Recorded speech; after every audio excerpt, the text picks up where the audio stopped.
We have here the energy of the sun. I think this person right here is receiving a lot of downloads from the universe. 19 could be somewhat special. Maybe this person's birth date is 19, pero ang pinaka nakukuha nating message from this number 19 is that 1 plus 9 is 10. So, kung sino man tong energies na ito na heavily connecting with you guys, I do feel like that this person right here is someone, no, na parang meron ditong some kind of ending or meron siya ditong gustong i-end, no, na parang something na nagpapapagod 'no, causing this person here a lot of, tiredness yung feeling, and also this person right here wants freedom 'no. So, may gano'ng klase ng energy. Let's see who this person is. And what does it has to do with you? Ano naman kinalaman nito sa inyo? Sino ba siya sa buhay niyo? Ayan 'no. Sino nga ba siya sa buhay mo?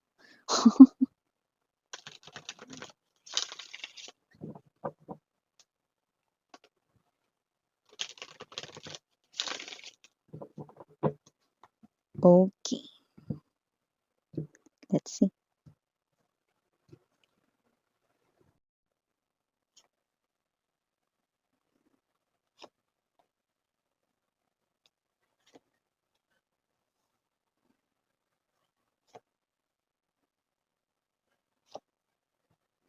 I'm actually seeing a face right now 'no, yung namumugto yung mga mata, yung parang energy ng kakatapos lang na jumiyak 'no or umiyak, ayan 'no,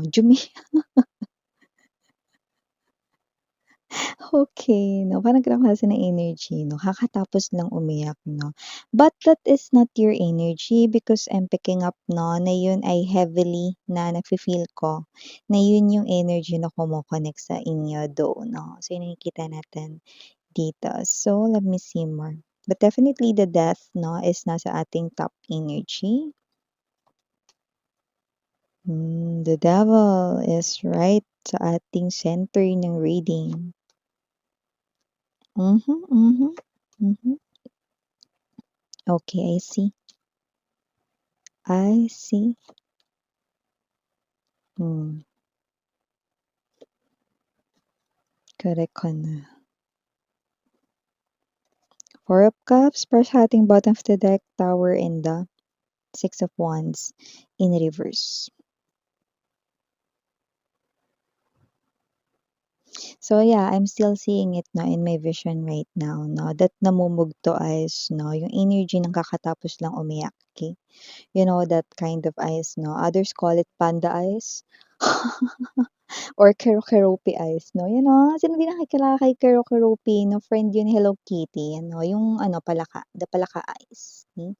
So, before we dive more sa inyong reading, let me just greet everybody first. Hi and hello there everyone. My name is Yan. Welcome newbies, new subscribers, returning Eastern buyers ko dyan. Thank you sa inyong walang sawang love and support for me, mga babes na kung hindi niyo pa knows, meron pa tayong other channel.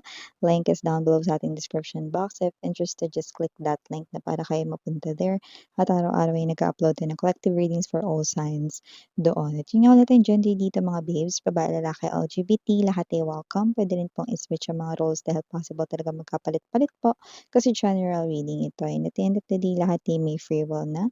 Free niyong gamitin anytime, anywhere na. So, someone here is kakatapos ng umiyak at namumugto ang kanyang mga mata. Wala tayong gender, babae, lalaki, LGBT. Lahat ay welcome dito. Nine of Swords energy, Seven of Swords. Both are in upright position, an indication that this person here is not just umiiyak today, but laging umiiyak, no? With the death energy, no, nakakita tayo ng energy rito, no? Eight of Wands and the Seven of Wands energy. Bakit daw parang palagi niya na lang chine-chase dito yung mga bagay na gusto niya? Bakit kailangan niya rito na parang nakakapagod na paghirapan or maabot yung mga pangarap niya or yung hindi mga pangarap, yung mga gusto niya na lang dito. Bakit parang pakiramdam niya lagi niya 'tong hinahabol. This person right here is someone who's tired 'no, parang may energy siya rito na bakit ganito yung pakiramdam, bakit parang kailangan ko laging paghirapan yung mga bagay bago ko makuha kahit na simpleng mga bagay lang naman yun. Parang wala ba akong karapatan na ma-receive yung mga bagay na gusto ko? Yeah, yun ang kanyang number one question sa kanya ngayon. And I think this person here is marami siya ritong na mga problema. No, may mga concerns, may mga issues siya sa kanyang life rito na no, at gusto niya na itong tapusin all at once with the death energy, no. But this person right here feels like lagi niyang chine-chase dito yung mga bagay, kahit yung pinakasimpleng bagay lang 'no, to make him or her happy or yung mga bagay na magpapaalwan lang ng kanya rito na sitwasyon 'no. Yeah, kahit yung pinakasimple or even the lightest or simplest lang na gusto niya rito, bakit parang napakahirap daw na mahuli or makuha 'no. After all, this person right here is someone who happens to be your ex with the Devil and the Eight of Cups 'no. At nakikita ko rito 'no, na kahit na ganyan ang sitwasyon niya, wala siya ritong nilalapitan at hinihingan ng tulong kahit na may mga friends pa siya 'no, dito, okey? So, nakita natin dito medyo mataas din yung pride niya ha, ma-pride 'tong tao na 'to. Mataas din yung ego niya. May mga tao naman siya sa paligid niya, may mga friends, may family din, okey? Pero ayaw niyang lumapit, ma-pride ito, 'no? Pero sa lahat ng mga problema niya rito mga babes 'no, nakikita ko rito na yung iba iba-iba kasi yung senaryo. Yung iba kasi may mga friends naman 'no, pero hindi dahil nahihiya siyang lumapit 'no. Pero yung iba kasi alam niya na parang wala 'tong matutulong sa kanya 'no, kaya yung iba pinaka-naiisip talaga rito na lapitan ay kayo. Six of Cups 'no, the energy, someone from the past. Pero nakikita na kayo ng tao na 'to ngayon 'no, bilang strong person. Strong na yung personality ninyo kaya parang, um, alam niya na 'pag lumapit at humingi siya ng tulong sa inyo, may energy kayo rito na baka i-turn down niyo siya. 101% or in other words, hindi niyo siya tulungan, 'yan. So, nakikita natin dito kung sino man 'tong energy na 'to 'no, with the Strength card energy, okey. Yung iba nakikita ko rito, puwedeng may mga nilapitan na siya rito mga friends, pero maaaring wala ring maitutulong sa kanya, especially if ang problem niya ay sa pinansiyal. Yung iba naman dito 'no, is parang may energy 'no, na puwedeng tapang-tapangan kasi medyo may energy siya rito 'no, ng parang this person is wearing false mask, meaning to say 'no, kung ano yung kanyang nararanasan tinatago niya yun para hindi siya magmukhang mahina or weak sa iba, 'no, especially sa kanya ritong mga friends or families 'no. So, siya ito na kinakaya niya yan mag-isa, okey. Yung iba naman lumalabas rito mga babes 'no, na, kayo talaga yung pinaka-naiisip niya rito 'no, na lalapitan pero feeling niya ite-turn down niyo siya, 'yan. So, with the Nine of Wands energy, mukha daw kayong strong na at independent, very independent and nakikita rin itong tao na 'to 'no, na parang iba na rin kayong tao sa paningin niya. Ibig sabihin kayo ay, parang nakikita niya ngayon bilang hindi na mahina kundi isang energy na malakas, matapang at mas matalino 'no. So, nakikita niya kayo bilang gano'n ngayon. So, ganito man ang kanyang situation 'no, sa lahat rito ng mga gusto niyang lapitan, ikaw ang nakikita kong nasa pinakaunahan 'no. Gayunpaman, itong tao na 'to 'no, ay someone right here na mataas ang pride at ego. Kaya kahit na ikaw yung person na pinakakailangan niya rito, hindi ko siya nakikitang lumalapit, 'yan 'no, sa iyo 'no. Pero tingnan mo naman hindi niya na 'to kinakaya 'no, with the Nine of Swords energy, Seven of Swords energy. Itong tao na 'to 'no, problemado talaga siya, okey? Nine is an energy right here that this person is carrying his or her own crosses alone 'no. Kumbaga marami siyang krus na pinapasan ngayon at itong tao na 'to kaya parang feeling niya hinahabol niya dito palagi ang swerte dahil talagang yes, tumatakas talaga sa kanya ang swerte. Totoo ba yun, Miss, yan? Tumatakas talaga tumatakas talaga yung swerte mga babes na lalo na kapagka ikaw ito na meron ka ritong ginawang hindi maganda 'no, okey?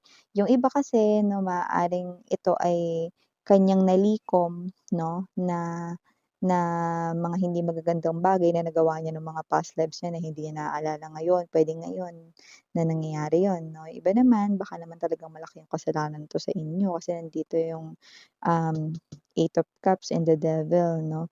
So, possible na karma niya ito kaya parang tinatakasan siya ng swerte 'no. So, parang kahit itong tao na 'to hindi siya naniniwala sa mga ganyan 'no, parang feeling niya, "Hindi, ito lang kasi yung buwan na parang malas ako, eh." Yun yung akala niya 'no, pero hindi niya alam rito nakuha niya yang karma na yan because of what he or she had done sa inyo in the past 'no, okey? So, kung sino man 'tong tao na 'to 'no, unlike sa'yo, okey, ikaw kasi naniniwala ka kay universe, angels and guides 'no, and even sa karma itself 'no. Yeah, okey. Kaya mas naiintindihan mo, you understand 'no, na kaya ito nangyayari sa kanya kasi kinarma siya. Yes, mm.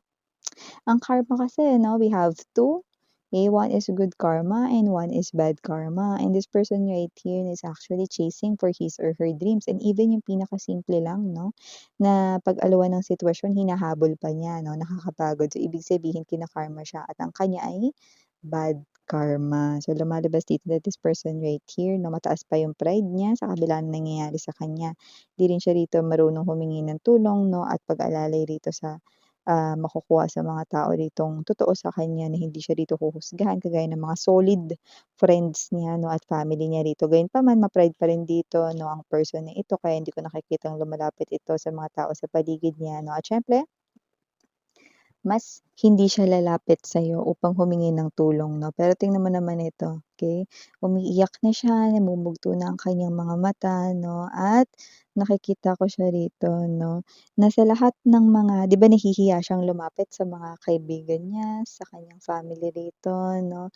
Naaalala niya yung moment 'no, na kayo yung nasasandalan niya, naaalala niya yung mga moment 'no, without any judgment 'no, hindi nakikita sa mga mata ninyo 'no, na nagkamali siya, kung napagastos siya ng marami dati 'no, nandiyan kayo para hindi timbangin kung ano yung pagkakamali niya bagkus tulungan mo siya, 'di ba? So, alam niya yung bagay na yun 'no, at isa rin yun sa pinanghihinayangan niya rito 'no, kasi, hindi siya nakakarinig ng kahit na anong hindi magagandang salita sa inyo dati 'no, tinutulungan niyo lang siya, yun na yun 'no. So, this person right here 'no, is may gano'n siya rito sa kanyang memories 'no. 'Yun ang pinaka-naaalala niya 'no, yung time na mahina siya, andun ka para suportahan at maging lakas niya. So, yun din ang isang dahilan kung bakit umiiyak ang taong ito, 'yan 'no. Alam mo sa tingin ko bukod sa amoy laway ang unan niya, punong-puno na rin ito ng luha, 'yan. So, nakikita natin dito mga babes na kung sino man 'tong energy na 'to 'no, yeah. Hey, this person right here is someone, no, who's frequently crying. Actually, not just crying. I think this person here is sobbing, no? Yung parang humihikbi, no? Hindi lang basta lumuluha, humihikbi. Yan, no? And kung sino naman ito with the Four of Cups energy, Tower right in here, and there's that Six of Wands in reverse, no? This person right here is someone na parang feeling niya, no, hindi siya nagtatagumpay, especially now. Because the energy 'no, ay napi-pick up natin more likely in the present moment. So, this person right here feeling niya hindi siya nagtatagumpay on this, and this person right here is struggling. Yun yung nafi-feel niya 'no. And with this, Six of Wands in reverse right in here in the Tower, you know, it looks like nakikita ko na magsusunod-sunod pa yung mga bagay na ito, ni yung iba kasi yun yung mga dati nung nabuhay siya dati nung past lives niya. May mga nagawa rin siyang hindi maganda nun, okey? At siyempre para matapos mo ang lessons 'no, for the karmas, okey? Kahit na nag-end na yung life niya nung time period na nagawa niya yun 'no, eh, kailangan niya pa rin itong bayaran, 'no. Eh, nabuhay siya this lifetime here on earth, so this person needs to, pay that debt, 'no. Kailangan niya bayaran yung utang na yun, 'no, that karmic debt, okay. So, it looks like kung sino man 'tong energy na ito, na this person right here, yun yung kailangan niya ritong tapusin. Plus nadagdagan din 'no, kasi kung itong person na 'to ay may kasalanan dito sa inyo in this lifetime din, good luck talaga sa kanya 'no. So, sa mga susunod niya ditong pag-reborn or pag-reincarnate 'no, dadanasin niya ulit ito 'no, hanggang sa matapos, 'yan 'no. So, kung sino man 'tong energy na 'to na nakikita ko dito that this person is someone who's struggling right now. Yes, that's true. Hindi ka rin niya kinakausap ngayon.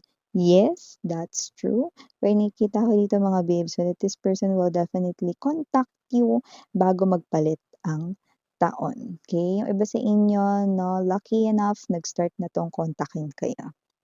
Okay?